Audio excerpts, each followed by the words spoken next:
This is the Tom Barnard Podcast. Listen live weekday mornings, 8 to 9:30, or anytime you like as a podcast on the Tom Barnard app at tombarnardshow.com or wherever you get your podcasts. Yeah, baby. Clear and 60 degrees. It's a little chilly, I would say, just a little. Okay, I'll confess right up front. I know this shirt is way too big for me now, but what I do at night is kind of lay some, pants or shorts or whatever and a shirt on. And so when I get up in the morning, I just put that on. So I didn't try it on first. Yeah, this bad boy is a little big for me, but it'll all work out in the end. No question about it. I saw the Olivia people yesterday. They're very, very nice people. Can you guys see? I like dealing with women more than men. Is that because my dad was nuts, or do you think that's what it is?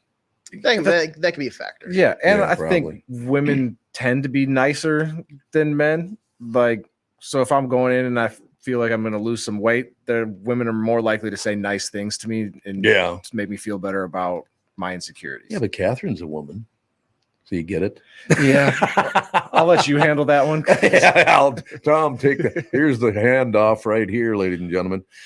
Boy, there's some headlines in today's I just jumped on Bring Me the News, which I subscribe to, and I got to find out who the head writers and all that stuff are on this site, because it looks like they do a pretty good job, except for they referred to an old anchor in town, but I don't see, they didn't put his picture up, I don't think. Why wouldn't they put his picture up? Just so people wouldn't beat the piss out of him? That's a good question. Sometimes they may not be able to locate the an accurate picture, or they may not be able to legally post it yet. I don't know. Sometimes that gray area of you can say a name, but you can't do any visuals. It's weird. Former KSTP TV anchor Bill Lunn. I think I know what he looks like. He's kind of a tall guy and had kind of short hair. Yeah, if that's the guy. I'll pull a picture of him up. Thank you. Former KSTP anchor Bill Lunn is under investigation by law enforcement in Louisiana. What do you have to do to break the law in Louisiana? I mean, they do anything they want down there, can't they? They kind of let people roam free. So I'm very cautious to learn about what he did wrong. Yeah, I suppose.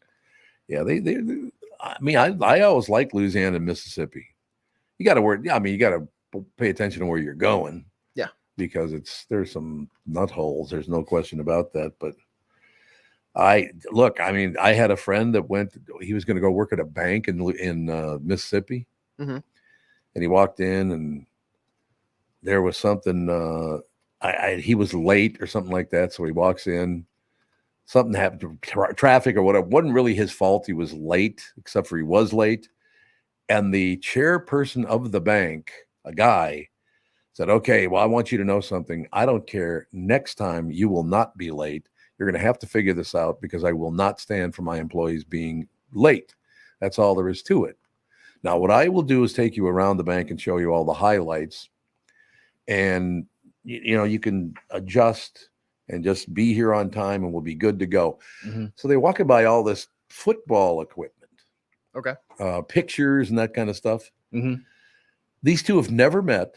The guy was hired, long distance. He moved to Mississippi. And he tells me they're walking. And there's a picture of a football player on the wall. Now, these two just met. The guy said, well, who's that now? He goes, the guy who runs the bank, the chairperson of the bank, says, oh, that big end's been on the team for quite some time. He's really good. Calls the guy the big end in front of a person he's never met. I'm going to think he'd hold back. A little bit, at least. Buy me a drink first. Yeah, exactly. That's exactly right. Hey, if you're going to go after people like that, could you just buy me a drink? Yeah, buy me a drink. That's very good point. It's so amazing that some people live a totally different life, don't they? Yeah. And I found a picture of our Bill guy. Okay. Can you see him? Is he on your screen? It's popping up right now. Yeah, that's exactly who I thought it was. Yeah. Yep. That's the guy, tall guy with short hair. Yep. I'm finding out that he has a little bit of a track record. Really? I was searching too, and it looks like Pioneer Press. This is from 2013. He had to apologize for using an accidental slur. I'm not sure if on air or not. And then also from the Pioneer Press, Bill Lunn arrested on suspicion of DWI. Oh my God, Bill. So Got a few problems, do you there, Bill? It's been quite the kerfuffle for Bill, it seems like. Well, I saw one word, the first line. This ain't good. No. Former KSTP TV anchor Bill Lunn is under investigation by law enforcement in Louisiana following an alleged sting by a group of self-described predator hunters. According to local news reports, KTBS, they don't be stealing our call letters. Tom Barnard show. What the hell is that? Those are our call letters. Not down there in your shitty Louisiana outfit. KTBS reports that Lunn resigned Monday from his role as the station's news director and anchor amid the ongoing investigation by the Shreveport Police Department. According to KSLA, that sounds like it should be in Los Angeles, but I suppose Louisiana. Louisiana. Yeah. There you go. Called police to his home late Wednesday, May 29th, and reported he'd been the victim of assault, battery, and attempted theft at the home. Police met with 3 men who alleged Lund had sent inappropriate messages to someone posing online as an underage girl. Ugh. See, get the KTBS letters out of there. I don't need them in this story. Lund joined KTBS News in 2019 and was promoted to news director last year, according to the station. In the Twin Cities, Lund anchored evening newscasts on Channel 5 for 8 years before being reassigned to a reporter position in 2017. He departed the station 5 months later. A statement from Lund's attorney was sent to KTBS in which he denies wrongdoing and is cooperating with authorities. But you said he's got a kind of history of causing trouble, huh? It seems like it was 2013. He had to apologize for accidentally using a slur, and then in 2019, at the time, he was no longer with KSDP, but he was arrested on suspicion of a DWI. So he's got a couple things on his sheet. Are you guys all offended by the word honky anyway? No, I say it every day. I use it all the time. That is like the least offensive thing. Sounds like you're like honking like a clown nose. Yeah. Like honky tonk man. You know, there was literally a wrestler. You know why white people are called honky by black people? The prostitutes, right? Very good. Absolutely right. Oh, it's a honky because they always honk their horn when they pulled up. Oh, okay. Get you honky. I get it now.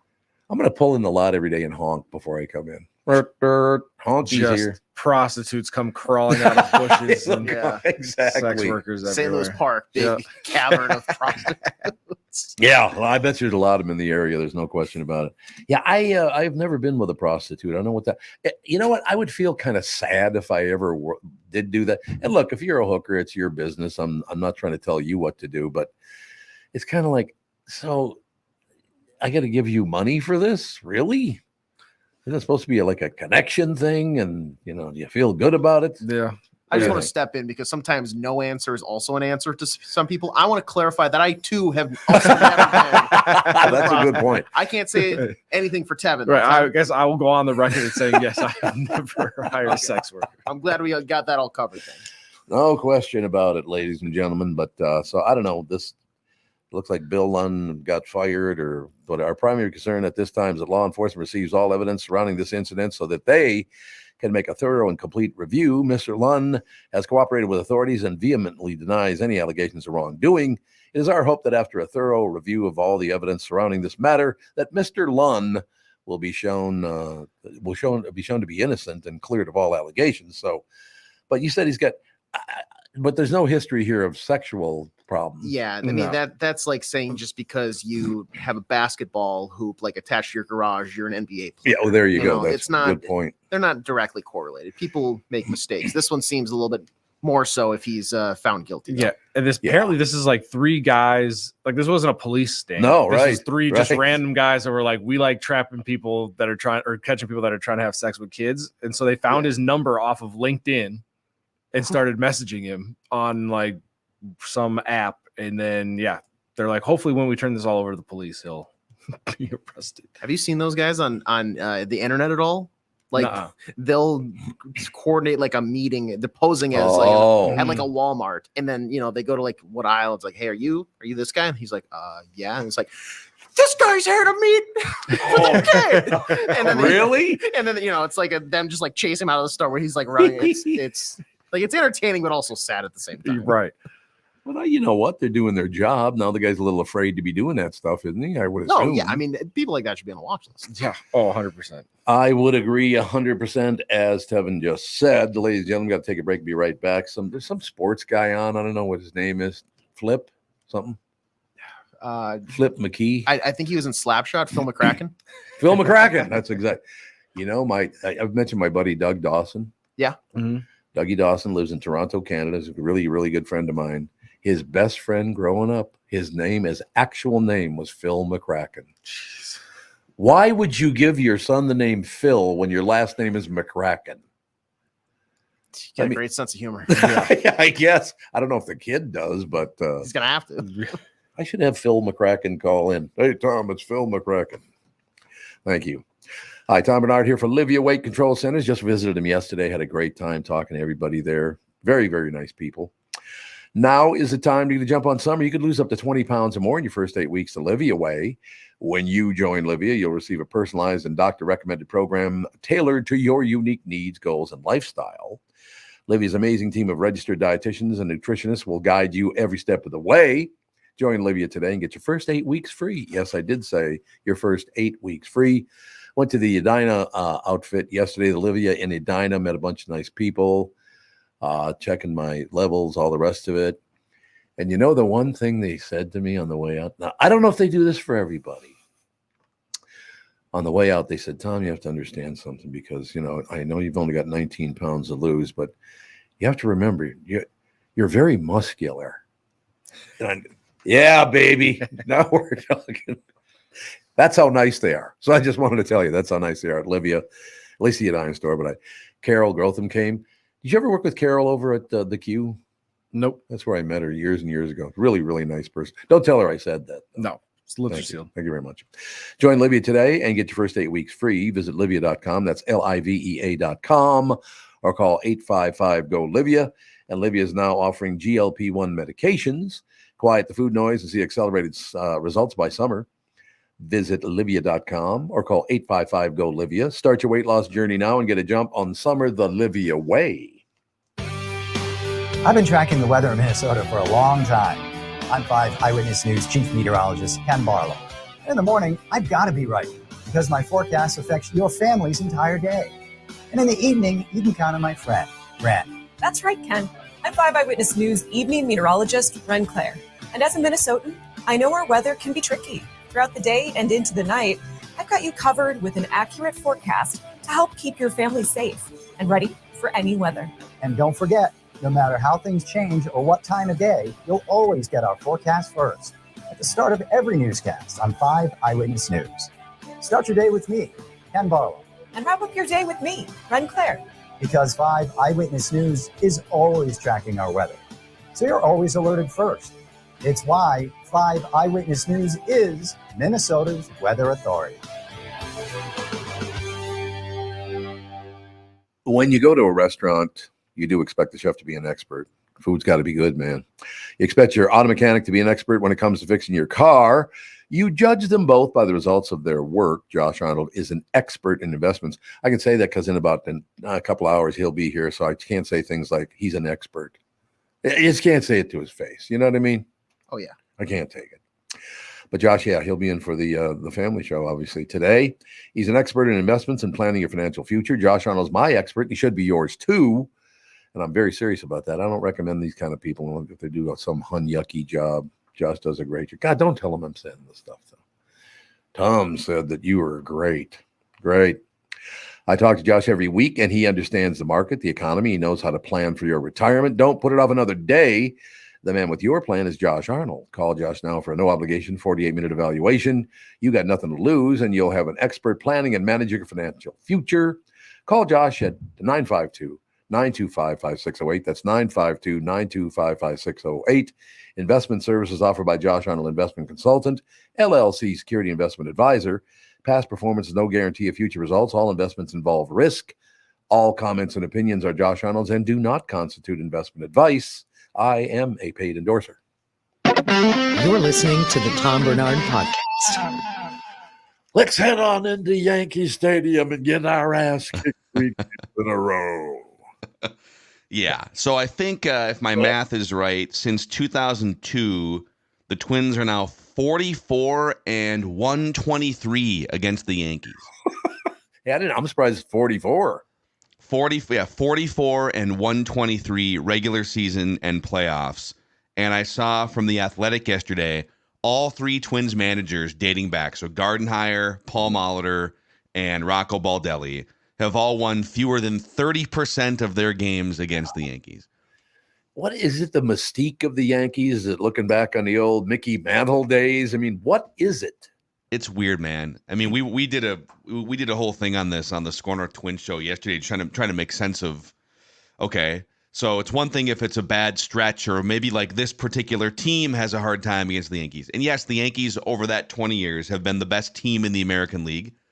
But it's baseball, man. Like the worst teams in baseball still win 37 to 40% of their games overall. There you go. And to be winning, what is it, 28? I don't even do the math on that. 27% of your games against the Yankees over a 22-year stretch. God, that's terrible. It's systematic at this point. I agree. They've always been, seriously, they've always been scared of the Yankees, going all the way back to literally when I was a little kid. Unbelievable. And even like, you got your number one starter on the mound, Pablo Lopez, last night. Yep. And he nibbles around. He walks the three best hitters in that lineup 6 times in total. Oh, God. And he's not a big walks pitcher. No. So, like, the only explanation is you're too afraid to throw those guys a pitch. Yep. And that's fine. I get it. You don't want to groove a fastball to Aaron Judge or Juan Soto, but it's just like nibbling. There's a couple guys that don't seem to care. Carlos Correa, Royce Lewis, they don't seem bothered by the mystique or the pinstripes, but come on, guys. How about Buxton? I don't know, he's probably not. Is he intimidated by these people? I think he's bothered by his knee. Yeah, probably still. It's unfortunate because, I mean, we're in a situation now. It's all we have. We have the Twins baseball team for the rest of the summer. There are no other sports going on, at least that I pay attention to. So this is what we got. I got to see them get their not only beat, they got their ass handed to them by the Yankees all 3 games. They're also now against the 3 best teams in the American League. So the Yankees, the Guardians, and the Orioles. The Twins are 0-14 against the 3 best teams in the league with a minus 52 run differential. So, yeah. Honest to God. I just, I got to be honest with you, and I know it's their business and all the rest of it, and you don't want to offend anybody or all that stuff, but don't you think they should have changed the name to the Cleveland, Indiana? So you didn't like the name change? Guardians. What are you guarding? It is weird. The Guardians thing. I thought they had a couple other ideas that were, I don't remember what they were, but so apparently they've got the 2 statues that guard the city, right? The Guardians of the city. Right. Yeah. Yep. Yeah. But I mean, you got to come up with something better than that. The Guardians. Okay, whatever. Yeah, they were thinking about, was it Spiders? Because I think the original version of the team was like the Cleveland Spiders from back in the day. How about the Cleveland River Fire? Because the river did catch fire one time. So the Cleveland River Fire, or just RF, the Cleveland RF. What about that? Do you know what the latest, I guess you could say, conspiracy theory is with the Guardians? No. Yes. So there's AJ loves it. There's a TikTok video that breaks this down. In fact, our guy, you met Declan last week. Declan he's our Twins beat podcaster. He's in the clubhouse all the time. And so he tweeted out this video, which I will explain in a second, but it's very much it's a conspiracy theory as to why the Guardians, with a bunch of random dudes in their lineup, are 40-20 this season and hitting all these home runs. And Guardians Twitter attacked Declan for 3 days. Just coming at him, which means you're probably onto something if you're true. So someone did the research before this season. The Guardians removed in their stadium a bunch of advertising panels in right field, like above the first level of seats. Mm-hmm. And it's an outdoor stadium. So removing all these advertiser panels, it created a jet stream shooting out to the gap in right center field. Sure. And a stadium that was one of the hardest ballparks to hit a home run out of between 2020 and 2023 is now one of the 3 easiest ballparks to hit a home run out of. Oh, interesting. And now we've got all this batted ball data, right? You can baseball's tracking exit velocity off the bat and launch angle, and you can do the physics math on whether a ball should or shouldn't be a home run. And they're comparing. This TikTok video is brilliant. It shows a ball hit last year at the same exit velocity and the same launch angle as a ball hit this year. 30-foot difference in how far it travels. Oh man. So the guy, and listen, you can do whatever you want with your stadium, but it sounds like the Guardians are taking advantage of the new physics of their stadium to me. There's a clip that I saw that my guy, Andrew Chafin, former Cub, just a legend. This guy's like the most like blue collar dude ever. He's a reliever for the Tigers, and they're pitching, and then he's pitching against the Guardians at Progressive Field. And he gives up this like fly ball. It's weak contact, opposite field. And it's like a flare to right, basically. Flare right. It probably a casual pop-up. No, this thing keeps drifting and drifting out of the park, and it cuts to him on the mound, and he just stands there in disbelief, and he goes, how the F did that just go out? Because he knows, like, with the spin and the break and everything, it's weak contact. That should be an out. And so somebody broke it down. It's like what Phil said. 30 not in Cleveland. Not in Cleveland. Juiced stadiums. Well, look at that wall in Boston. That bad boy was put there for a reason. No question about it. Well, and what was the rumor back in the day with the Metrodome that when the Twins were at the plate back in the 80s and the 90s, that the wind from the air conditioner would be blowing out. And then when the other teams were up, and Bobby Valentine got ejected or something for investigating this? Oh, man. Well, do you think it might have been true? Well, they used to, for football games, they used to pump in extra noise on the visitor sidelines. They got caught doing that. Yep. So there's definitely been some shenanigans. I wouldn't put anything I hear about any sports team cheating. I just assume that they did it because everybody's trying to get a leg up on everybody doing something, whether it's Deflategate, filming practices, taking down advertising panels. Everybody. The Astros, the trash can banging. Yep. Oh, the Astros, and a bunch of teams are stealing signs, but the Astros had a system where they're literally like, if you're at the plate and you hear someone bang a trash can twice, you know it's a curveball. Oh. Yeah. That was a huge thing like 5-6 years ago. So they had a camera in center field and it was just directed right on where the catcher's signals are. And so they were watching this camera feed in the clubhouse and they were picking up the opposing catcher's signs. Okay, he's putting a 2 down. That means it's a breaking ball in this situation. And we can see it in the clubhouse. So from like the tunnel of the clubhouse on the way to the dugout, they'd have someone bang, bang. And so if you're at the plate, you're just waiting to hear, oh, if I don't hear anything, it's a fastball. If I hear something, it's off speed. They won a World Series. But I have a question for you. Aren't you as a professional baseball player, a professional hitter, supposed to know what pitch is probably coming next? Not really. Really? That's a good question because there's guess hitters who are making an educated guess at based on my own senses, based on the scouting report. In this type of account, he's probably throwing this pitch, and so I'm going to sell out to hit that pitch. Torrey Hunter was kind of that way. Kirby Puckett could be a little bit that way back in the day, where he'd look bad on a breaking ball. But then there's other guys who are more see ball, hit ball. But if you can think about the advantage, especially now, where the velocity that these guys are throwing with now compared to 30 years ago, the average pitcher is throwing 95 miles an hour with breaking stuff. The advantage of if you know what's coming versus if you're only like 70% sure what's coming, you can tee off, man. Yeah, and some of those hitters are really good at it. They're really good at it. Yeah, well, Joe Mauer was one of the greatest that I ever saw. Yep. When I covered his teams as a beat writer from like 2010 through 2012, 13, there was a game in Cincinnati in the early days of Aroldis Chapman. Aroldis Chapman came in and he was throwing 103 miles an hour. Now, there's a few guys who throw that hard now, but he comes in and it's like no one has thrown this hard ever. And Joe Mauer comes up to the plate. And it's like a 10-pitch at bat, if I remember right, in Cincinnati. And he's just spitting on these 90-mile-an-hour sliders right off the edge, or he's flicking them foul. And then he eventually gets a fastball and drives it to the gap for a double, and then it sets the table. And I asked him when they came back home, I wasn't covering in Cincinnati. When he came back home, I said, hey, that at bat against Aroldis Chapman, he's throwing you 103-mile-an-hour fastballs. and 90+ mile an hour sliders. And you had like a 10 pitch at bat and you're just flicking these breaking balls foul. You're not biting.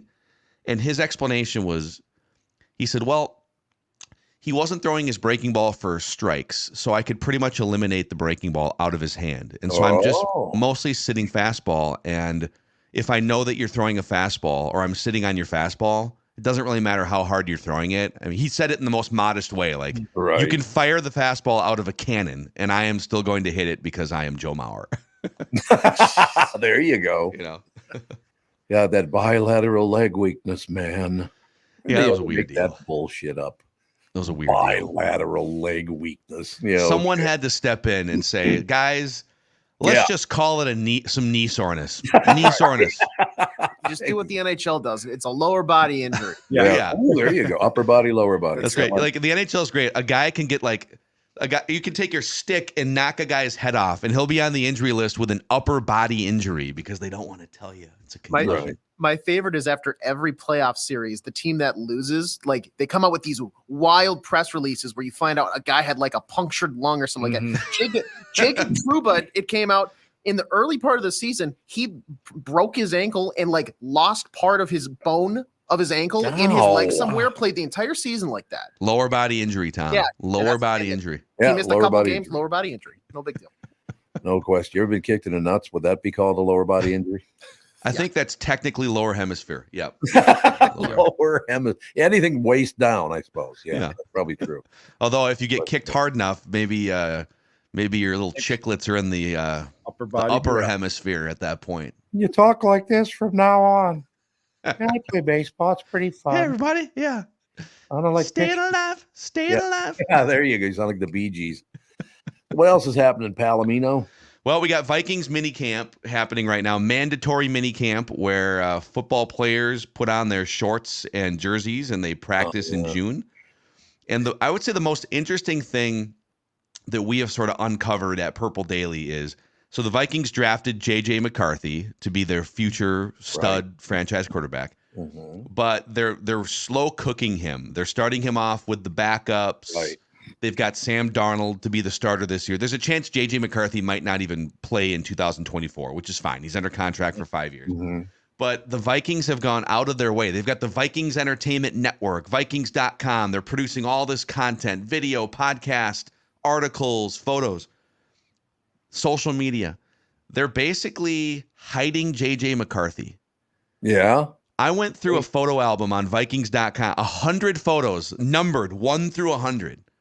And they were showing the backup punter in the photo album before. You had to get to photo 98 out of 100 before you found one picture of J.J. McCarthy. No headlines on the website. So I think they're making a concerted effort to turn the pressure down, dim the spotlight. Let's just put him on the practice field behind the scenes and not have people tracking his every move.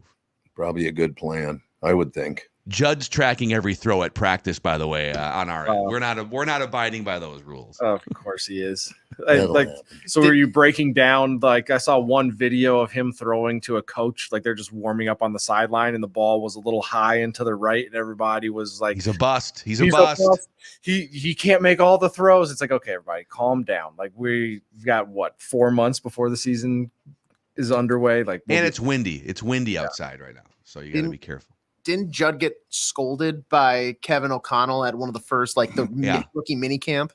He did, yeah. Yeah, Kevin O'Connell said, we're not even charting throws at this point in the offseason, so you shouldn't either. And Judd's like, hey, I'm charting everything. Don't tell me what to do. Yeah, don't tell me what to do. How about that? Don't tell me. Here's what I like about the Vikings, too. They do it every goddamn year. Did you win a Super Bowl? No, but we have white uniforms now. Who cares? Oh, did you see those? You don't like the new white uniforms? They look like milkmen. Yeah. They look like by the time December 16th rolls around, you might need a little spark in Vikings interest. Just they have a tough schedule. I love it. They're throwing these wacky uniforms out. It's Monday night against the Bears. I'm here for it. It is. It's Monday night against the Bears. So I like that. That's a good call. Yeah. I mean, I will tell you that stadium is magnificent to watch football games in. Yeah, it's a mecca. It really is unbelievable. The sound is amazing. The viewpoints, You know, I went to a game with Bilski last year, and it was just like, holy God. It was very impressive. Yeah. Yeah, it's the sunlight coming in, the birds flying off the window and dying outside. All the death, most definitely. Did they predict there was going to be like 2,000 birds like Yeah, a day yeah. or something? We're going to be flying into this thing. Like, it was just ridiculous. Well, stop drinking, birds. Right. Pay attention to where you're flying, you drunken bums. DWF. DWF. No, drunk. FWI. No, FWI. FWI would be flying while intoxicated. No question about it. All right, Pally, we'll have a magnificent weekend. Thanks for coming on, because now we got the wide open Chris Eggert space, because he's on TV all day, so he can't do the morning show. So now I got to just make up. What a diva. What a diva. He is a diva, isn't he? Yeah. I have to agree with you. He's a diva. Guy's ridiculous. No question. All right, we'll do it on Monday. We'll be celebrating a sweep of the Pirates, I think, is what's going to happen. Let me hold my breath on that one. See you Monday. See you guys. Thank you, sir. Ladies and gentlemen, Phil Mackey, SKOR North. We'll take a break, be right back in a couple of minutes, and pretend to be Chris Eggert doing the news. So basically, all I'll do is like this. Yeah, okay. What do you think? Just pose a somewhat controversial question, and sorry, that's going through a tunnel. I can't hear you. Yeah, or we'll have AJ just run outside quick and StreamYard in from his car, so that way he feels like Chris Eggert on a remote. Yeah, there you go. I like that. It's a good call. K&L Surplus and Ammo in Lino Lakes is my choice for firearms and ammunition, like the 2,000 rounds I found in my house, you mean? Jim, the owner, is one of the most knowledgeable people in the business and is great at getting you the right firearm for your needs. K&L Surplus and Ammo now carries Benelli shotguns that offer enhanced performance and amazing reliability, which I like in a firearm. Absolutely. Reliability is a good thing. For uses ranging from waterfowl hunting to skeet shooting and more, I highly encourage you to stop in, talk with Jim, the rest of the K&L Sports crew, between their superior knowledge of firearms, friendly customer service, overall stock, of course, and the most important part, the fair pricing. I can't imagine a better location to purchase your next firearm. K&L Surplus and Ammo on Lake Drive in Lino Lakes and open Tuesday through Saturday. You can reach them by phone at 763-757-2614, or you can also visit them online at www.klgunstore.com. When you need someone to listen, a lawyer you know and trust. If you've never been in an auto accident, it's hard to know what to expect from the insurance adjuster. Here are some tips. 1, if they talk to you about whether or not you should hire a lawyer, it's a good sign that you probably should. 2, it's illegal for them to give you any legal advice. They aren't lawyers and they aren't licensed to practice law. 3, if they tell you that everyone involved in the accident is at fault, they're wrong. This comes from the belief that you're at fault for just being on the road. That's nonsense and not supported by any law. Finally, remember that friendly adjusters are often just gaining information. They want you to do most of the talking so they can file their report. I'm Mike Bryant from Bradshaw & Bryant. I hope you're never injured in a collision. But if you are, don't sign anything until you've talked to us. Find Bradshaw & Bryant, personal injury attorneys at minnesotapersonalinjury.com. Seeking justice for the injured. Bradshaw & Bryant. Mike Lindell and MyPillow employees want to thank my listeners for all of your continued support. And to thank you, they're having an overstock, clearance, and new product sale right now for the best prices ever when you use promo code TOM, and you get free shipping on your entire order. By the way, I still, MyPillow pillows, my favorite. There's no question. They don't have a lot of heft to them, but they still support your head beautifully. I like that. Get 50% off the MyPillow 2.0. Also get 50% off the brand new flannel sheets that just arrived and will not last long. 6-pack towel sets, only $29.98. And take advantage of the free shipping on larger items such as mattresses, mattress toppers, 100% made in the USA, on sale for as low as $99.99. Everything's on sale from the brand new kitchen towels that have the same technology as the bath towels that actually absorb, dog beds, blankets, couch pillows, and so much more.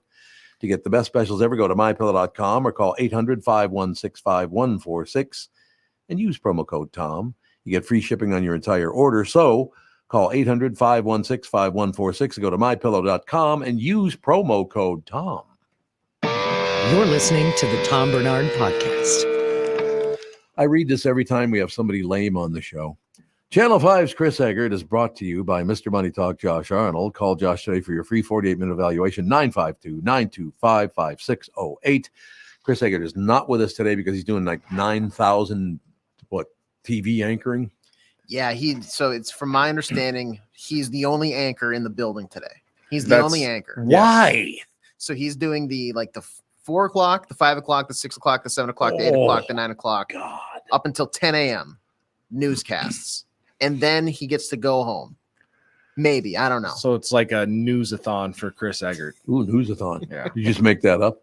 Yeah, well, I was going to say telethon, but I was like, it doesn't really fit here. So yeah, probably true. Probably true. A Rochester studio owner is accused of running an illegal after-hours nightclub and evading more than $32,000 in taxes dating back to 2019. What are you smiling about? It's just because, like, I've through a friend of a friend, I know who this person is. You do? It was brought to my attention like 2 days ago, and Really? I was like, interesting. Oh, here we go. Yeah. The city of Rochester says Tevin's cousin, 47-year-old Danielle Gales Johnson. So what do you think? Honky? No, he's definitely not a honky. And I mean, I don't personally know him, but I know some people that know him. And yeah, this is what everybody's been, at least in my circle, has been talking about. He's owner of 4S Entertainment at 3160 Wellner Drive, Northwest. Holy God, what do they want you to track them down? Listen to this. The city of Rochester says 47-year-old Danielle Gales Johnson, owner of 4S Entertainment at 3160 Wellner Drive, Northwest, Suite 200. They're telling you right where this guy is. I understand he might have committed a crime, but let's relax here. My God. He's alleged to have operated the nightclub without a license for 4 years. Holy Hannah. That's pretty impressive, actually. Yeah. And it was this relatively successful club and event space down there. Like, I know a lot of people loved going there. And so you liked it? I've never been there, but no, I never been there. AJ, I didn't never go there. Here's my initial take on this. Mm-hmm. I think we need to maybe, depending on how great the parties were, like how bumping was the club. Yeah. Because if it was pumping, we got to drop the charges. Like, if you're doing that good of a job, give the license. Give them a license. And like, if it's successful, like Tevin just said, why not? If it was a dud, then yeah, lock them up, throw away the key. But if the vibes are good, the drinks are flowing, drop the charges. He's got problems. I saw the next paragraph. Okay, maybe I spoke too soon. Gales Johnson also is alleged to have not only failed to pay state and local state taxes on sales, liquor sales, and coverage charges, but also grossly underreported income from the business. That's an issue. That's an a issue. problem.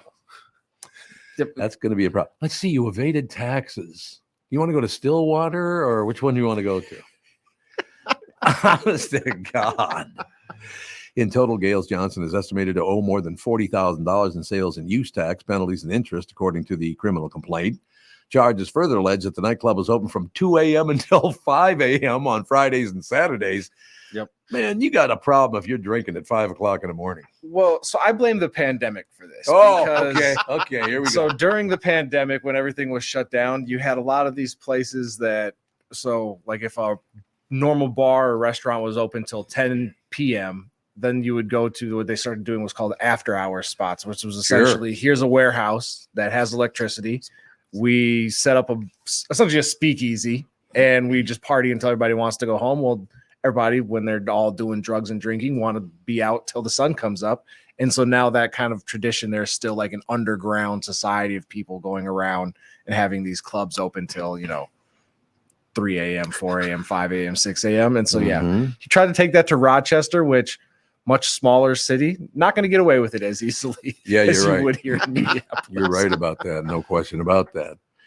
2 officers investigated the club, the nightclub, in March 2023 and paid cover charges to get in. The property first opened in early 2021.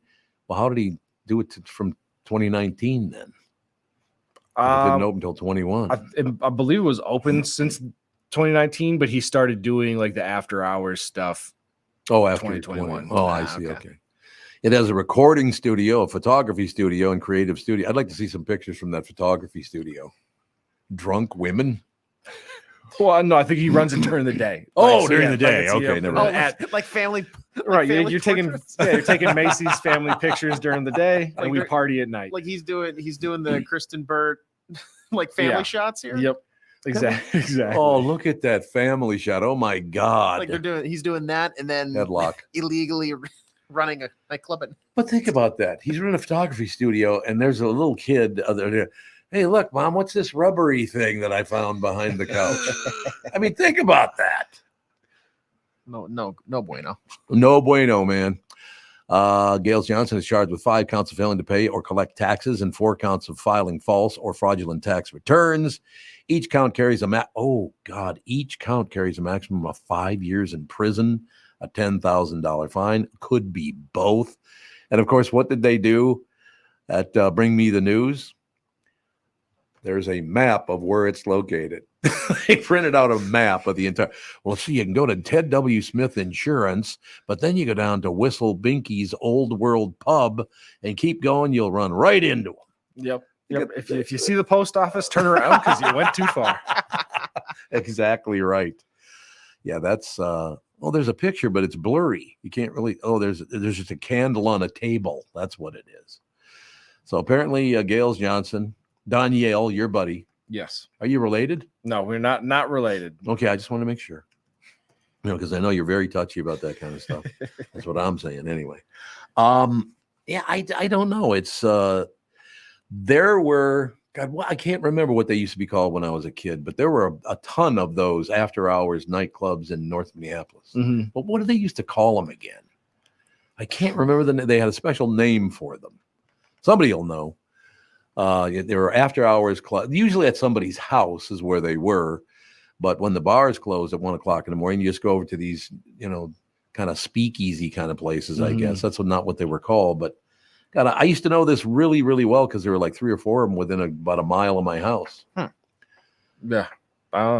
Speakeasy, the only name that I can think of. A bit like a late night lounge. Somebody will know. I guarantee you somebody out there will know exactly what we're talking about. But it just, that's the one thing. After going through what I'm going through, as far as all this, well, you have this, and then you have that, and you own a house, and so you actually have to pay your tax. It's like they are going to find you, and you are going to pay your taxes, and that's just how it's going to go. Right, and it probably helps. Like if you're going to open a business, like you have to budget for the fact that you have to pay taxes. Like you don't just go, everybody came in today and spent $10,000. Looks like I made $10,000 today. Let's go home. There you go. Well, that's a good route to take right there. I would think anyway. I think that's pretty wise, isn't it? Yeah. I don't know. That's what I'm thinking. But they've been in my life as far back as I can ever remember. What the hell were they called? Call in, damn it. What's the number again? 952-625-75. 625-75. So, somebody out there knows what those kind of speakeasy places in North Minneapolis were called, but they were not called speakeasy. It was something else. Can't remember. I see these stories and I always wonder about this thing. Why do you care so much about what somebody else does with their life? I mean, if they're not hurting you, why do you give a rat's ass? Right? Mm-hmm. I mean, that makes sense to me anyway. Transgender Hopkins High School student hospitalized for 2 days following attack. So somebody beat the piss out of them because they didn't like the fact that they were transgender. This is the first I'm hearing about this story, but if so, that's terrible. Yeah, it sounds like they were sucker terrible. punched, I believe. Oh, they walk him, sucker punch him on top of it. Okay. The transgender student at Hopkins High School had spoken out about how she was attacked after she attempted to use the bathroom last week, resulting in her hospitalization for 2 days. So was it women that beat her up? That I'm not sure of. Because she went to the women's room, I'm assuming, but because she used to be I don't know if I'm assuming she used to be a guy. That they didn't want her in there or something, but I don't know. I just don't. Whatever. The student identified as 17-year-old Cobalt Sovereign told Carol Levin in an interview she never got to use the bathroom until she was at the hospital an hour after the attack on May 28th. Sovereign, a transgender girl, said she was attempting to use the bathroom when the male student looked over the stall and called her homophobic slur several. So she went to the men's room. Yeah, I think so. Like she was in one of the bathrooms and then was coming out and got sucker punched, or was going in and then got sucker punched and beat up. Sovereign told CARE that she confronted the student to stick up for herself. And that's when she was met by several students and assaulted by one of them outside of the bathroom. Sovereign suffered a broken jaw, needs dental surgery, telling CARE's Jenna Shortall that her teeth exploded when she was struck. Oh, there's a picture. Yeah. Jesus, pal. Again, look, I know it's something new to the world, I suppose, if you're looking back. But what was the first woman's name? Transgender woman. It was like back in the 50s. Oh, yeah. Oh, God. What the hell was her name again? I can't remember. The girl's mother said she was shown a video provided by police of the incident, which confirmed what the teenager said. The school offers gender-inclusive bathrooms, but Sovereign said they are typically in use or out of the way. At the time, the boys' bathroom was the best available option. A rally was held on Wednesday in support of Sovereign, organized by Queer Equity Institute and Transforming Males. Wait a minute. Does that spell something? It almost spells quiet, but not quite. It almost does. Hannah Edwards, director of Transforming Families, said the school never called for an ambulance or filed a police report following the attack. So I just, once again, if it's not your cup of tea, why don't you just keep your distance and shut the hell up? Yeah, I mean, it's a little disconcerting too here because later on in the story, it says that the high school didn't even acknowledge to its community that the incident occurred until after the rally was like publicly posted. So they were just willing, like, yeah, whatever, just move on. Somebody's teeth exploded, quote unquote. Right. Like, and regardless of what starts the fight, like anytime, like there should never be an assault in your high school, regardless of what the situation is. Right. And then, like, yeah, you can't just not call an ambulance for the kid. Right. Minnesota Representative Lee Fink, DFL, doesn't mean they're a liar. Thinking someone else was lying about them. Is that what it is? I think so. I was going to say, I don't know. Yeah, I guess we'll go with that. Yeah. I don't know. I don't know. I think Okay, you're let right. me ask you a question. I think you're right. Thank you. Thank you very much. Really great flow to the show. No question.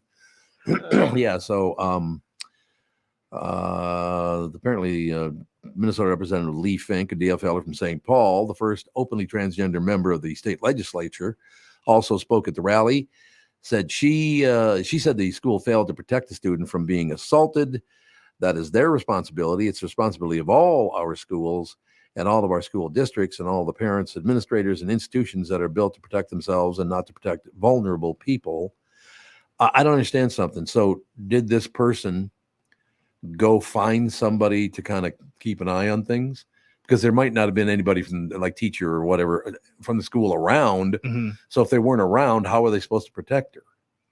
Yeah, that's like, you got to create a safe space, but to say like, this, what are you going to walk this person to the bathroom or every child to the bathroom? Because what happens if, somebody that's just in an argument with another student gets beat up? Like, you can't keep everybody 100% safe, but yeah, they should, whoever assaulted the kid expelled immediately. Oh my God. Hopkins High School principal, Crystal Ballard. Get it? If she dropped the ARD, her name would be Crystal Ball. She can see the future. I can see the future, baby. What do you think? I'll tell you what I think. I want to hear, I know he's waiting in the wings, but Bob Sansevere's take on the twins. What? Sucking. Well, yeah, but we're still talking about Lee Fink. I think I'm going to shut my mic. How about this? Lee Fink on a jet plane. I don't know when I'll be back again. Yeah, baby. All right, we got to take a break because what's some Italian guy's on? I can't remember his name, but Lee Fink. Yeah, his Lee Finici. There you go. We'll be right back. Sandy's up next. Ladies and gentlemen, let's take a second to talk about my bank. That'd be North American Banking Company, Bilski. You've heard me talking about them for a long time now. When they opened in 1998, they made a promise to deliver a better banking experience for their customers, which is always a good thing, I would think anyway. Well, you know your banker and they know you. Well, a lot has changed since 1998. This commitment to being a true community bank in the Twin Cities has not. So if you're looking for a bank, a better banking experience, maybe is a good way to put it, why not bank with my friends at North American Banking Company? Go to nabankco.com or stop by any one of their Twin Cities locations. There are 6 of them. Member FDIC, equal housing lender.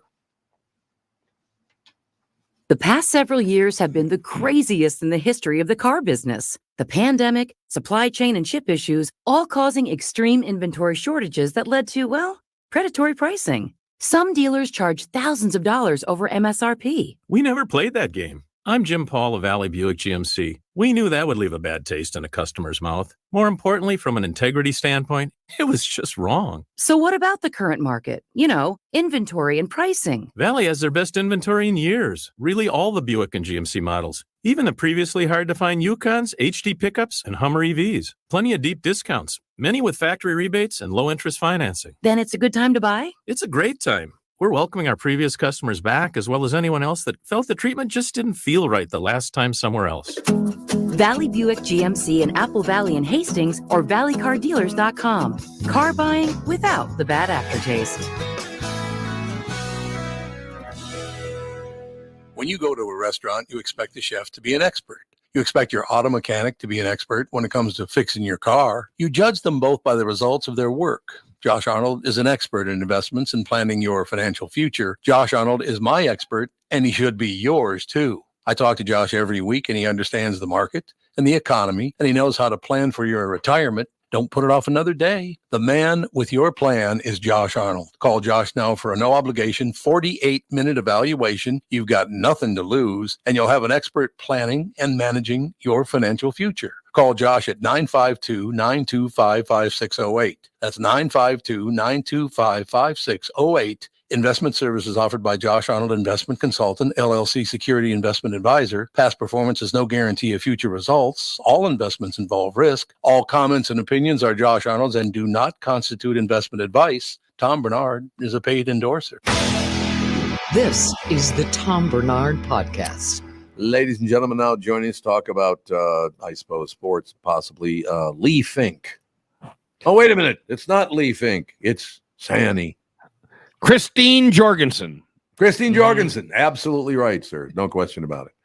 Christine Jorgensen. Were you in when we had the two transgender people into the queue about 25 years ago? Were you in studio that day? Well, actually, we had them on a couple of times, so that's why I was wondering. Well, on the phone, maybe. I might have been. Honestly, we've had so many people come and go at that place. What's so great about that? This is 25 years ago, and it was very interesting. That's, another one of those situations that we were the first in America to do something like that. It was a white man who became a woman, and then a black woman who became a man. And the greatest thing about, and the only reason I even bring that up is because the woman who became a man looked at me like they wanted to kick the piss out of me the whole time they were on the show. I'm like, what did I do? I'm having you on the show. I'm exposing your world, man. As a, if you want to do this, there's already people doing it, Yeah. So I don't know what the hell that was all about, but the whole interview is like staring at me. I'm like, I'm trying to, familiarize you to people out there, because this was long before most people even heard it being transgender, right?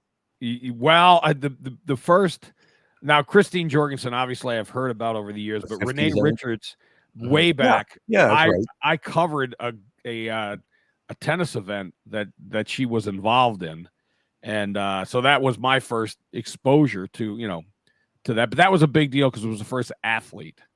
Yeah, I suppose a tennis player, right? Yep.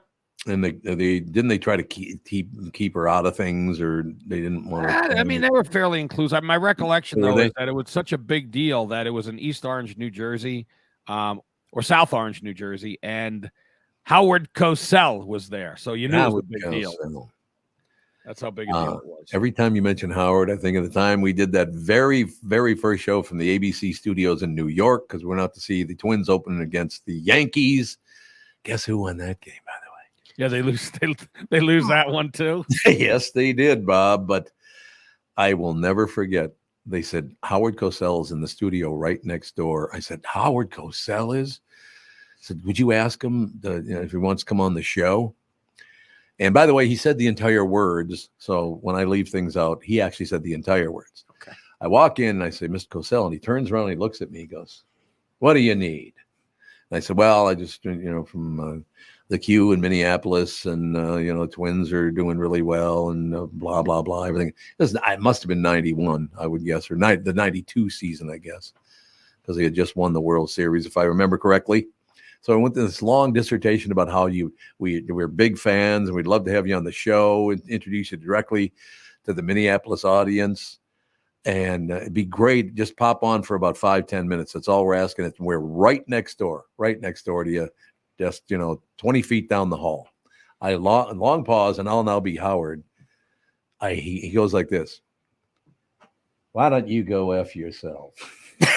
Only he didn't say F. I'm like, okay, Howard. Well, apparently you don't want to come on the show, but so that's a yes. Maybe we'll have your chair warm and ready. Yes. Is that a yes or a no? I can't really tell. Those were great times. So, Sandy, what's up in your world other than the fact that the Twins suck against the Yankees? 0-3-7. They obviously lose the 3, and they had 7.5 games back. Not good. Celtics. Mike Bryant talked to him today. He's all excited. Thinks they'll go 5. Could be a sweep. They just got dominated. Really? No, in the first round of or first game of the Celtics did. Celtics dominated Dallas. Yeah, I was surprised to hear the Celtics no. dominate. Yeah. The Celtics they just dominated is what I meant. Yeah, they are really good. Yes, they are. And did you hear the latest with the Timberwolves? Yes, Michael I did. Bloomberg, 12th richest man in the world, former governor or mayor in New York. How's he going to afford it? He's only worth $106 billion. You know what? What this tells me is Mark Lowry and Alex Rodriguez don't have a pot to piss in. Because if they had the money, you don't bring them in. Yep. Could it be that they maybe had just enough money to buy the house, but no furniture whatsoever? So yeah, there you go. They're talking. I mean, there was a story yesterday. Oh, they want to move the, they don't want Target Center. They want to build a new one by the farmers market. Oh, hey, God. You don't run the team, and I don't think they're going to get control of the team. No, really. I mean, this whole thing with the deadlines and. My understanding, now this could just be a rumor, so we'll call it the rumor is when this started 3 years ago or whatever, how many 3 years and months, he was still dating, he being A-Rod, was still with J-Lo. She's the one with the money. It was going to be her money. So that could be why this has been held up, because A-Rod doesn't have that kind of money. I have a question for you, Bob. Speaking of her, J-Lo. What's her record stand with the guy? Like 11 minutes? It's like the Twins against the Yankees. She's over. Hasn't she been married like 4 times or something? Well, okay. You could just go through the list of guys. I mean, the latest one is Ben Affleck, and there's supposedly friction there. Oh yeah, they're already separated, I think. I think you're right about that. Then it hasn't been made a big deal of, but. I don't remember. Wasn't she with Leonardo DiCaprio for a bit? Or I mean, who's she been with? P. Diddy. Did you call P. Diddy for sure? Yeah, not who she was married to. No, who was she married to? Was it P. Diddy? Here, I'm Ben Affleck for a while. Let's see. She was a part of the Kanye crew, was she? So she's married. Most recently married to Ben Affleck in 2022. Before that, Mark Anthony from 04 to 14. Chris Judd, 01 to 03. Ojani Noah. Thank you. Ojani Noah, 97 to 98. Mm-hmm. So he was 4. We nailed it. Engaged to Rodriguez in 2019 before they called it quits in 2020. Oh, they never did marry. Okay. No. Yeah. And that's just legally wed husbands. I'm sure she's dated or been engaged to more. Oh, God, yes. Yeah. No doubt about Jenny it. from the block. Jenny from the block. She is a very pretty woman. You can't take that away from her. She just canceled her worldwide or U.S. tour or whatever to spend more time with friends and family. AKA tickets not selling she thought they were. Oh, a shot. So is she any good? I mean, I know she's done like a Super Bowl thing. I never really was that enthralled with her singing ability. Thank you, Bob. No, she's just attractive. Yeah, there you go. I don't get it. Mediocre at best actor. I don't know. The music is not for me, so I'm not really going to speak at that. Right. I just don't get it's people talk about her. It seems like she was once the queen of the world. No, she was a celebrity. Yep. She is still a celebrity, but let's tone it down a little bit. I think they do that because of the money she made, because she's made a lot of money, man. That's weird. Enough money to buy half an NBA team. I guess so. Yeah, that's very, very true. Absolutely. Are you looking up how much money she's worth now? Oh, no. I I was still scrolling through a list of her alleged boyfriends. Oh, we got to get back to that too. Oh, well, that's just a lot of hearsay. Were they in relationships? Like Drake is on the list, I guess, because they had a fling. Oh, did they? All right. According to CelebrityNetWorth.com, according to that, on March 21st, her last reported net worth is $400 million. Oh, so like an afternoon radio guy. Yeah, pretty much. Same Paycheck to story. paycheck. $400 million. That's a mere bag of shells. Mere bag of shells, baby. I'll tell you it once again. If I was worth $400 million, you'd never see me again. No one else would either. Goodbye. According to the same website, A-Rod, Alex Rodriguez worth $350 million. Yeah. So a little bit less. There you go. All right, think about that now. When he signs, Justin Jefferson gets over $88 million. What if he just said, "See you later," and buys an island and we never see him again? I got the money. Goodbye. Good to see you. Someone will Works check for my me, math, man. but I believe now 4 years, right? $35 million. That works out in games to $571 per second. Oh, that's pretty good. Per second. So and he you doesn't would have to be in the game. $3,000. That's just a 60-minute game. Just a 60-minute there you go. game. There you have it. Not shabby. All right. Sandy, what else you got? What else do I got? I got a lot of pet peeves, but you don't want to hear all them. Okay, boy, look at the time. We'd love to know. No, I mean, your Twins, they 7.5 back. It's You're just right. pathetic. Good playing a good team, and this is what happens to them. We'll talk to you again next week. I live for that moment. You're a good man, Bob. We'll see you, kids. Bob Sansevere, ladies and gentlemen, Bye-bye. with us. Goodbye, Bobby. That's what I love about Bob. I can always tell when he's like, "I want to go now." He never says it. I can just tell when he wants to go. It's like, okay, Bob, sorry. We'll be right back. Timmy Lammers will join us right after this. Mike Lindell and MyPillow employees want to thank my listeners for all your continued support. To thank you, they're having an overstock clearance and new product sale right now for the best prices ever. When you use promo code TOM, you get free shipping on your entire order. You get 50% off the MyPillow 2.0. Also get 50% off the brand new flannel sheets that just arrived and won't last long. 6-pack towel sets for only $29.98. And take advantage of the free shipping on larger items such as mattresses and mattress toppers. 100% made in the USA, on sale for as low as $99.99. Everything is on sale, from the brand new kitchen towels that have the same technology as the bath towels that actually absorb dog beds, blankets, couch pillows, and so much more. To get the best specials ever, go to mypillow.com or call 800-516-5146. Use promo code TOM, and you can get free shipping on your entire order. So call 800-516-5146. Go to mypillow.com and use promo code TOM. I've been tracking the weather in Minnesota for a long time. I'm 5 Eyewitness News Chief Meteorologist Ken Barlow. In the morning, I've got to be right because my forecast affects your family's entire day. And in the evening, you can count on my friend, Ren. That's right, Ken. I'm 5 Eyewitness News evening meteorologist Ren Claire. And as a Minnesotan, I know our weather can be tricky. Throughout the day and into the night, I've got you covered with an accurate forecast to help keep your family safe and ready for any weather. And don't forget, no matter how things change or what time of day, you'll always get our forecast first at the start of every newscast on 5 Eyewitness News. Start your day with me, Ken Barlow.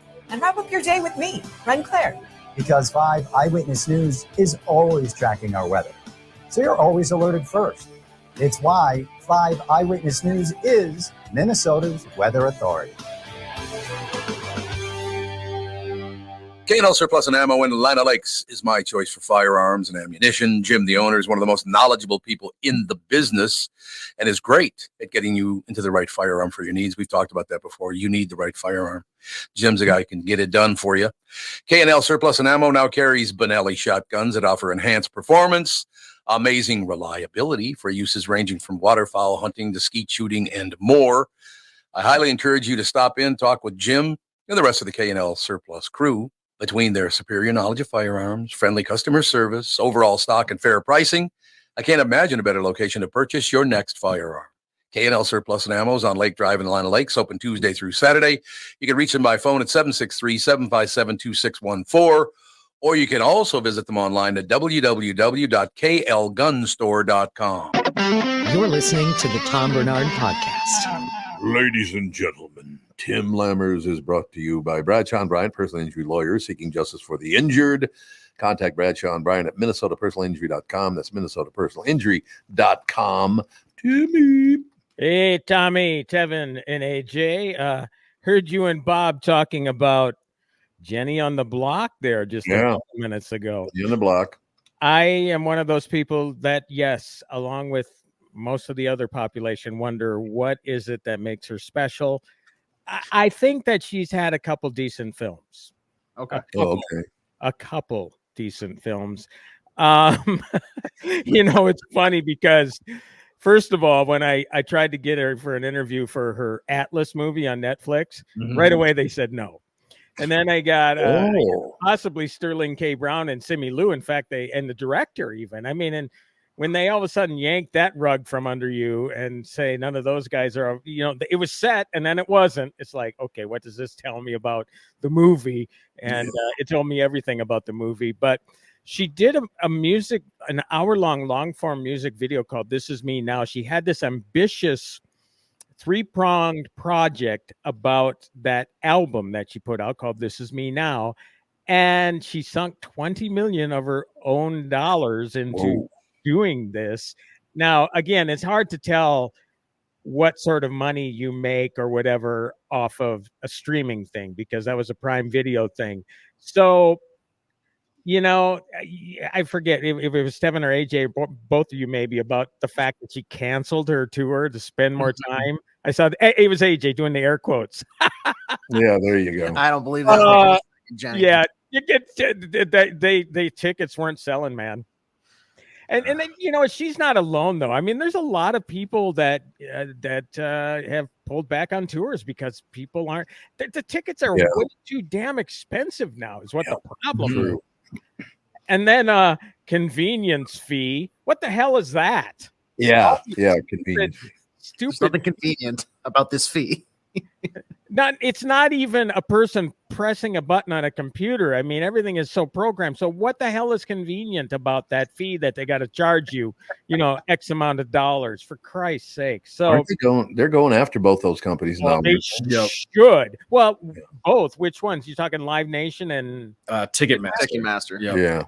Is Live Nation in part of that too, or is that a concert promotion company? Maybe that's it. Yeah, I think they're technically a concert promotion company, but they're essentially trying to get rid of now all the additional fees because right now it's getting out of hand. It's like $100 extra in fees depending on what you're going to. And I think the problem is that they are the over-encompassing, they control so much of the shows and stuff where it all stems back to them, right? So it's like that monopoly of there's really competition. It is a monopoly, and it is a monopoly price on that stuff. Because especially because I think Taylor Swift's tour really kind of put it into perspective where they bought all the tickets, then we're reselling them to people for $5,000, $10,000, whatever it is to get into her shows. Who the hell has that kind of money to spend that much on a concert ticket?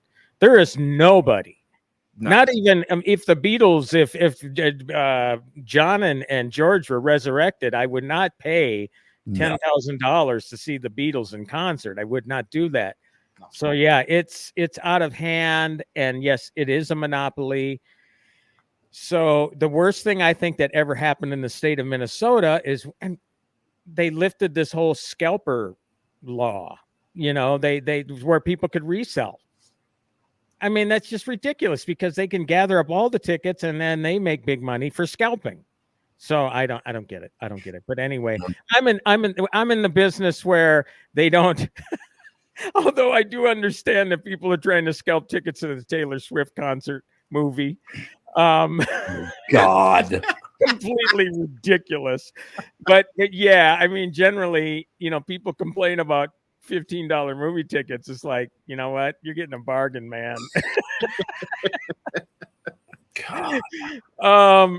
And whether they're going to fork over the dough this weekend to see Will Smith back on the big screen for the first time since the slap heard around the world.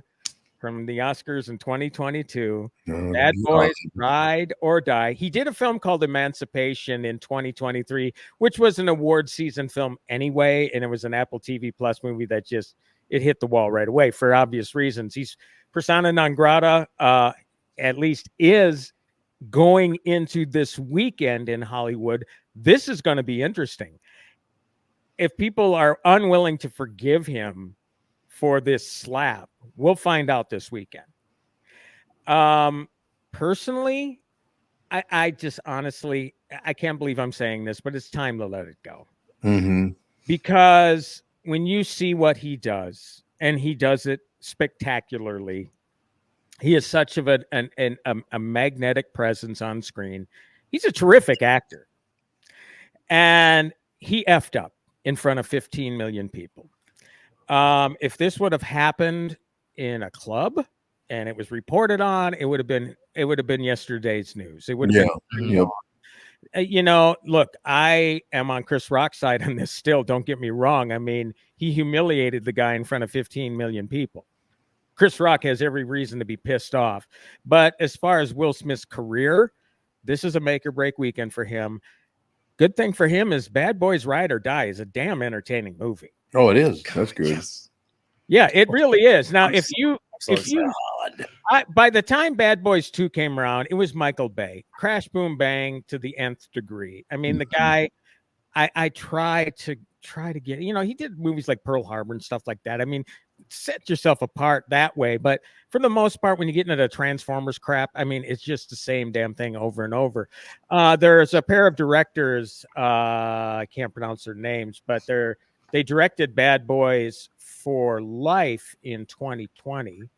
Then they did Batgirl, and then Warner Brothers canceled that movie. I don't know why that is. Really? Yeah, a $90 million tax write-down. Jesus. Yeah. And it's really too bad because these guys know how to make a movie. I mean, they really do know how to make a movie. I'm sorry, I want to look up their names because they're terrific. It looks like it's Bilal Fallah and Adil El Arbi. Yes. Terrific directors. That's my real name, Bilal Falal.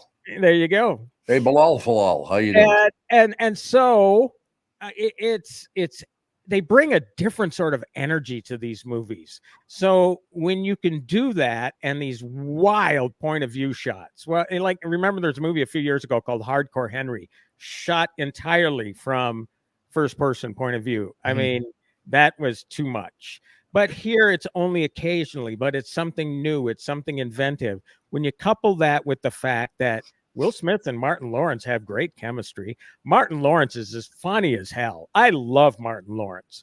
And again, are they engaging enough? Are they believable enough? Again, as these two guys who have been partners forever, who in this particular case, their superior, Captain Howard, Joe Pantoliano, his character was killed in the last one. He was assassinated by a guy who turned out to be Will Smith's character's son, his son he never knew he had. Well, now in this one, since Captain Howard's framed for corruption, they got to clear his name, and they need to get the guy out of prison to help him do it. So that's the nut and bolts description of the movie. So obviously we've seen that sort of thing before, but when you have again great direction, you got this great chemistry, and Will Smith can make you forget that momentary lapse of reason. Is that the name of an album? I think it is. Yes, it is. Pink Floyd or something. Then you realize it's like, okay, he's a great entertainer. This is great chemistry. It's just a fun ride. So, again, we've seen it all before, but I would say 7.5 out of 10, 7 to 7.5. It's on the Lammometer. It's a good movie. It's a really good movie. And I think a lot of the films this summer have been good movies, and some like Mad Max and The Fall Guy have just hit the wall for one reason or another. Again, could it be that even $15 movie tickets are becoming expensive?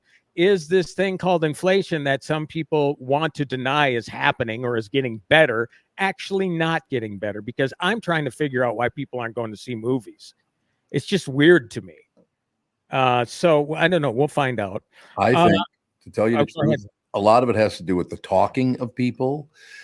People constantly on their phones in the movie theater. The entire goddamn auditorium lights up, and there are like 5 different people on their phones. People are very rude now. They just are. Well, yeah, I could see that, and I could see how ruining that experience would make a difference. Yep. I did go to the screening for this one, last minute thing. I was actually just going to wait to see it last night in previews, but I went to it. And the big advantage there is that, phones are not allowed. And if you're caught, you're out. Right. So, I've always screened films in a controlled environment. Or if I see a Thursday preview, I'm like one of 3 people there. So, I don't have that problem. But that's a good point, Tom. And but would it keep people away and on Moss like it has? Yes. With you think so? Wow. Yeah. I mean, that's a great observation, and maybe that's true because it doesn't make sense because these are damn good movies. It's been a great summer movie season as far as the quality of the content. It's just the box office is it's flatline, man. Mm-hmm. It's really crazy. I mean, one of the biggest movie of the summer is Kingdom of the Planet of the Apes. For right reason, terrific movie, and Garfield is a huge movie too. That's what I heard. It's a terrific movie. Oh, If is another one of those movies that I think it'll rise above it'll be profitable at some point. But quickly, Netflix Hitman, see it, great movie. Glenn Powell. Really? Oh yeah. Oh God, see it this weekend. Okay. It's a great R-rated comedy, really funny, true story about a guy who was a fake hitman, a real guy that did this for the Houston Police Department, but they set this in New Orleans. Also, Mayor of Kingstown, season 1 is out, baby. Love it. Of season 1, episode 1 of season 3. Yes. Mike Bryant texted me, and it's back, baby. I know. He's Phenomenal. excited. Yeah, it's phenomenal. It is really a phenomenal series. So check that one out on Paramount Plus. Timmy, magnificent report, sir, and we'll talk to you on Monday. Thank you so much. Have a great weekend. And Friday. And all those days. Every day of the week, baby. Thanks, Timmy. See ya. Tim Lammers, sponsored by Bradshaw and Bryant, personal injury lawyers seeking justice for the injured. Contact Bradshaw and Bryant at minnesotapersonalinjury.com. That's minnesotapersonalinjury.com. Kristen Bert is up next. I'm here talking with my friends Michael Bilski and Brad Huckle of North American Banking Company. Guys, it seems like banking has changed quite a bit since you first opened your doors in 1998. Yes and no. In 98, we didn't have online and mobile banking like we do today. Many banking processes have also changed. One thing that hasn't changed is we still provide a true community bank experience right here in the Twin Cities. Our team takes the time to get to know our customers and their goals. This creates a relationship that is unique in banking today and one our customers appreciate. It's why we like to say we provide a better banking experience. You're absolutely right, Brad. I've been a customer for a long time. The service your team provides is phenomenal. Thanks, Tommy. So why not bank with my banker, North American Banking Company, a better banking experience, member FDIC, equal housing lender. Is that text you're sending so important that you missed your turn? Is that text you're sending so important that you ran the red light? Is that text you're sending so important you didn't see the ball coming onto the road or the child that followed? Hi, I'm Mike Bryant from Bradshaw and Bryant. When you take your eyes off the road for even 4 seconds, your vehicle travels 100 yards. That's the entire length of a football field. If you absolutely have to text, you need to pull off the road somewhere safe and do it from there. Texting and driving is against the law and can cause serious injury or even death to you and others. Now that is important. We hope you're never injured in a collision, but if you are, please contact us. Find Bradshaw and Bryant, personal injury attorneys at minnesotapersonalinjury.com. Going farther with Mike Bryant on your side, seeking justice for the injured. Bradshaw and Bryant. I hosted my show on the radio for 40 years. Now I host the Tom Barnard podcast. And I'll tell you, I've never seen the passion and engagement from our audience as I do now. I know we also have businesses that listen to our podcast, and it got me thinking. Wouldn't it be great to help those businesses grow by telling my listeners about them? So here's the deal. If you own or handle marketing for a business, would like to have my audience buy your product or service, visit TomBernardShow.com, keyword partner, and we'll put together an ad campaign to help your business. That's TomBernardShow.com, keyword partner, and thank you for listening. You're listening to the Tom Barnard Podcast. All right, here we go. All right, we're back. Tom had to step out real quick, but we have Kristen Burt filling in to give us the news. Kristen Burt, entertainment news brought to you by North American Banking Company. Go to nabankco.com to learn more. Member FDIC, equal housing lender. Kristen Burt, how are you doing today? Doing great. Happy Friday. Happy Friday to you as well. What do we have new in the entertainment world? Any new shows, documentaries, or anything like that we should be getting our weekend kicked off with? Well, I know you guys heard all of Tim Lammers' update and everything, so I think he gave you a pretty good rundown, but suddenly there's a lot of reboots, and one of them I'll wait until Tom gets back because I think he'll be super excited. But first of all, White Collar is officially coming back. Okay, I 100%. just saw an article. I haven't clicked on it to see what the news was, but I was a huge fan of that show. So is it going to be as great as the first run around? Well, the good news is the original cast is coming back. So Matt Bomer will be there. Tiffany Thiessen. Who else am I missing? Who's the other guy? Who's the bald guy? Shoot. Well, Willie Garson passed away. So if you're thinking of Willie Garson. Wait, what? When was this? Where was I? Oh my goodness. He passed away now, I want to say 3 years ago. And he used to be on Sex and the City, and just like that, he filmed a couple of episodes and then passed away while they were in production. So he's been honored on in Just Like That, but White Collar has said we're going to honor him and his character. So you'll see it. It's pretty emotional and dramatic. Tim DeKay is the other guy. So Tim DeKay, Tiffany Thiessen, and Matt Bomer will be back for White Collar. Hasn't been announced where it's going to land. It's now owned by under the Disney umbrella. So does it wind up on Hulu or Disney Plus or ABC? We'll find out. So Liar. Interesting. Did you read the intro? Yeah. Yep. I read the How intro. did he do with the intro? He did great. Thumbs up. Left to right, top to bottom. I'm gonna lose my job. Only a couple. You're not, because you know what? There's no Tom Barnard show without Tom Barnard. Yeah. That's why you always stick your name in a show. Yes, we're talking about a news anchor that's in some trouble down in Louisiana because apparently he was hitting on an underage girl. He used to work here in town, as a matter of fact. KSTP, I saw that. Absolutely, but I was thinking about, did you see the station he was working for? KTBS. Tom Barnard Show, KTBS. What the hell? We can't be using those call letters where you're going after young chick deal. Yeah, that story too. I read it. I saw someone, because now my algorithm is all Minnesota because the Tom Barnard Show. So like on Twitter, it's like literally all Minnesota news, and I'm like, wait, where is this? And I'm like, oh, Minnesota. But that did pop up, and I did click on the article because I was like, that just sounds kind of crazy. But the way the whole story plays out, I'm like, who's doing the documentary and or the scripted version of this? Because it takes a lot of twists and turns, and he tried to cover everything up and did a really poor job of it. So what I understand is true, no question about it. But yeah, I heard you talking about it when I first sat down here, because I have to tell people, I'm on a show and it goes from 8 to 9:30. So don't call me at 8 o'clock and don't call me at 9:15. How about that? You put your phone on do not disturb mode and you're good. It goes right to voicemail. That's what I have to do. No question about it. DND. Mine's on DND 24/7. So if you call me, you're just getting my voicemail. That's it. Yep. Just do not disturb. That's all there is to it. Yep. I'll call you back, but I just don't want my phone. I don't want to use my phone as a phone. Let's be honest. Let me ask you a question, because I'm a big fan of White Collar. I like everybody in it. But toward the end of the last one, every episode was kind of the same. It was the same thing over and over again at the end of it. So they're going to come up with some fresh ideas for the new one. Yes, of course. Because I really liked it at first. I think, first of all, Matt Bomer, he might be the prettiest man I've ever seen.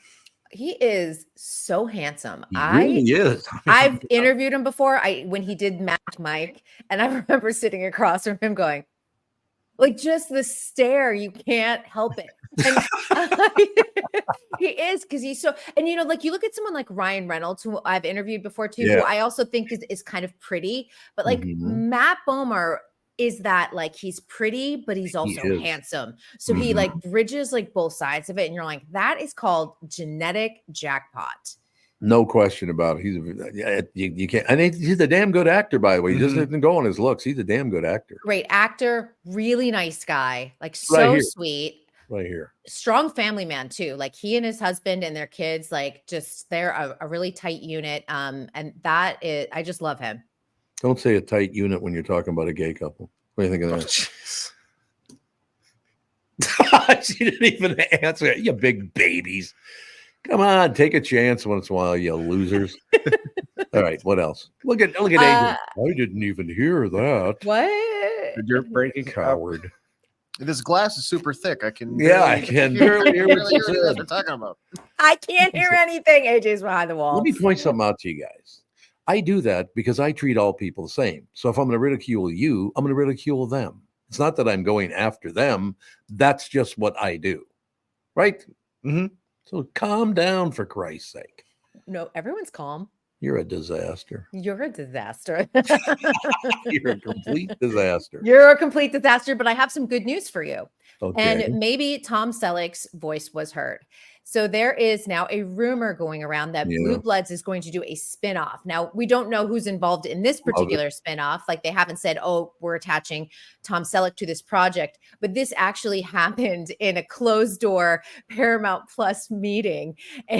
So it wasn't so secret, but someone blabbed to one of the trades saying, yes, we've canceled Blue Bloods, but we are looking to do a spinoff. And, you know, things within the universe, that is like the big sort of buzzword in Hollywood. It's like you have shows where we're doing Suits, but we're doing Suits LA. And this strategy has worked very well for Dick Wolf with all of like the Chicago Meds. It's worked well for CBS with all their NCIS and CSIs.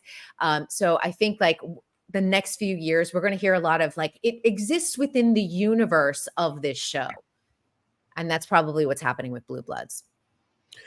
By the way, that we had him on, we had Dick Wolf on the show. And again, you guys will be all sugar titty about this because, you know, I treat everyone the same and that's somehow offensive, but not sugar titty. Okay. Just, I love that. Dick Wolf came on the show. And at the very beginning, he goes, Tom, I've listened to your show many times. And yes, my name backwards is not Dick Wolf. When you flip the two, never mind, God. You guys got no sense of you. Go home. You're saying his name is Wolf Dick? That's what he said. Oh, I didn't say. Okay. It. He said my name is not Wolf Dick. It's Dick Wolf. I was trying to read it backwards. Like, I was like, yeah, I said backwards, which was a mistake. I know. I was like, what? Is it a palindrome? Yeah, that was my mistake. I should have said backwards. I just wondered, did you graduate from freshman year into sophomore year? Because the sophomoric humor today. I actually graduated high school at 16. I love it. So yes, I'm sophomoric for the rest of my life. Sophomore. It's not sophomoric. He said it. I didn't. You repeated it. Oh, because I repeated it. I'm the bad guy. Once again, we all need units. the same. If I'm going to make fun of you, I'm going to make people different skin colors, gay people, whatever. Everyone gets treated the same.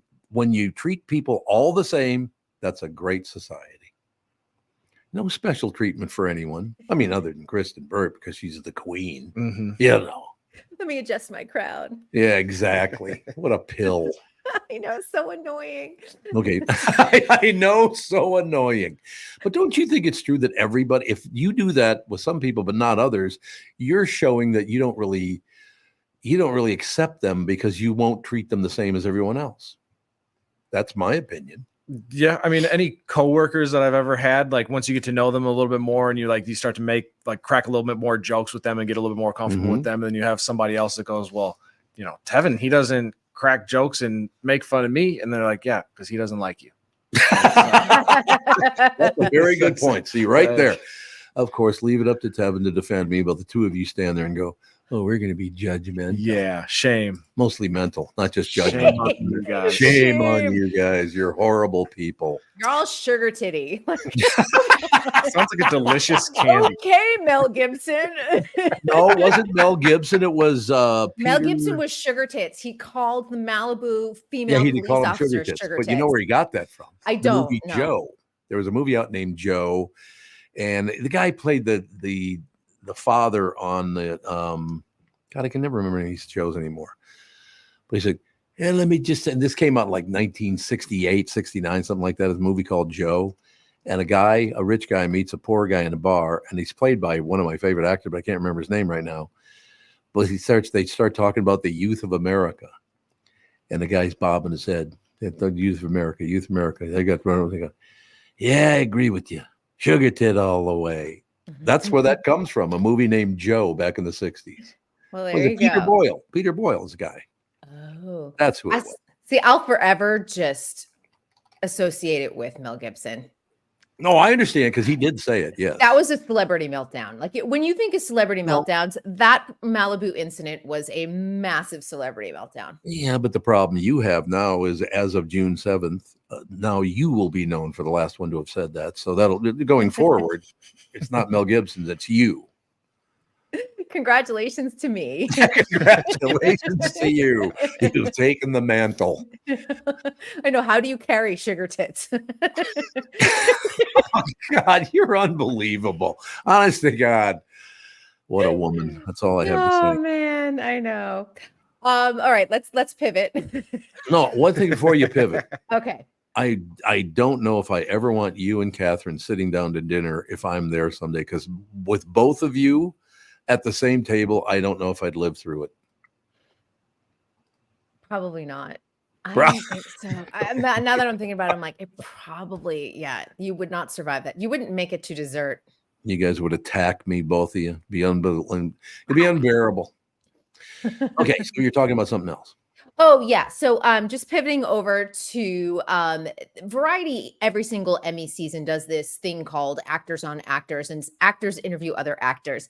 There's one particular interview that's gaining a lot of traction, Quinta Brunson and Jennifer Aniston. And the clip has gone out. And if anyone wants to watch it, it's actually a really fascinating series because they've paired like John Hamm with Kristen Wiig, and they've paired Robert Downey Jr. with Jodie Foster. The conversations are actually very interesting. You can stream it on PBS SoCal, and you can stream it on YouTube. They're right there available to you, all for free. No big deal. But they cut in, and which I think was kind of interesting, and you hear a producer off camera go, "Okay, now we're going to talk about Friends." And Quinta's like, "Okay." Really? So yeah. So Quinta then just asks a question like, what is it like to watch Friends in 2020? And immediately the waterworks start. I mean, why would we be talking? I know, exactly. And Quinta then feels bad. She's like, "We don't have to talk about this. Like, you're already crying." And Jen's like, no. I want to talk about this. I want to talk about it. But she had to collect herself. And so the reaction on social media is kind of interesting because they're like, why did they have to go there? Jen seemed open to going there, but she needed to kind of collect herself. And then I think Quinta just felt bad. But I think that they purposely kept in the producer clip. Oh, good. So that Quinta would not actually get blamed for going like, well, why would you ask her about Friends when Matthew Perry has just died and that cast was very close? But you get a lot of really good talk about comedy.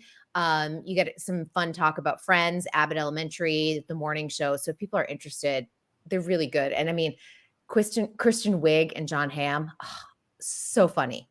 So you get a lot of like things that are just things that they wouldn't say to reporters. Like they let their guard down because these are people that they either like or have worked with or respect. And I think you just get a more candid interview between the two of them. How tall is Quinta Brunson?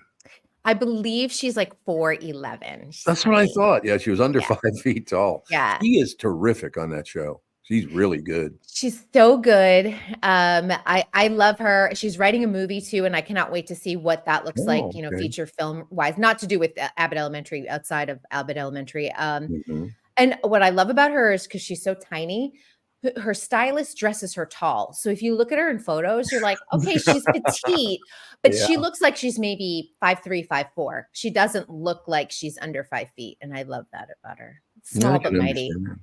She is very, very good. The whole, because Abbott Elementary is her idea, right? It's her show.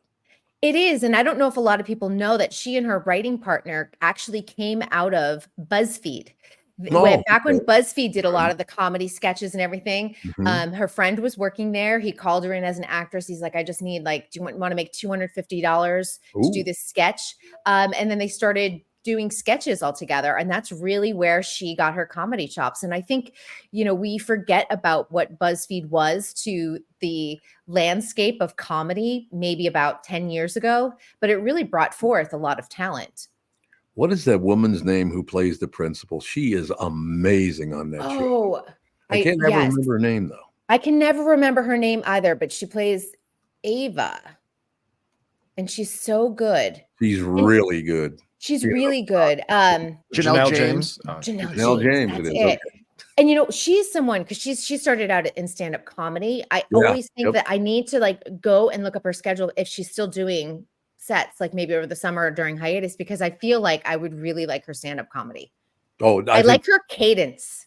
You would she gets very aggressive in her comedy. I will tell you that though, because her character is really aggressive. Her character has an edge. Yeah. Yes, absolutely. So good. And the one other thing that I love that Quinta talked about in the interview is that she's like, I took what you guys did on Friends in terms of also being Friends offset. This is an ensemble show. Nobody's the star. She's like, we really carried that over. And I will tell you, anytime you interview anyone from Abbott Elementary or see them on the red carpet, they are all genuinely friends. They support each other. There's no ego. You can, and it is so easy to spot a show where everybody hates each other versus a show where everybody likes each other. And that one is so authentic. And I love that about them. Don't bring that up on this show. Now they're going to know. Everybody knows how much we hate. I don't hate anyone. I don't know. I don't either. I'll be honest with you. I don't hate anybody. Wouldn't waste my time. No, see, I have a whole separate relationship with Tevin's girlfriend too, by the way. I didn't want to hear about this. We're besties. Yep.